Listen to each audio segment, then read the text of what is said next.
Ale wczoraj popił, nie szymia. A to, że ci go dał, mniej pić, a więcej żryć.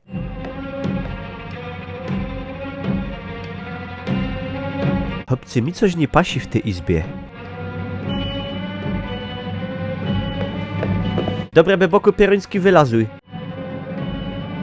Godum ci wylazuj, Gipko, bo ja wiem, że to jest ty. Te, a ja myślał, że to ja tak fes a fes popił. Ty istny pado go do stołu. Siednęło na gowa jak nic. To nie jest żaden stół ino pierońsko-kosmiczna łoźmiernica. Ja, może recht. Widzicie, co już sam czymia, to jest flaszka kwasku citronowego. Te pierońskie bestie linkają się tego, choby dziobą wody święconej. Badejcie, co ja teraz zrobię.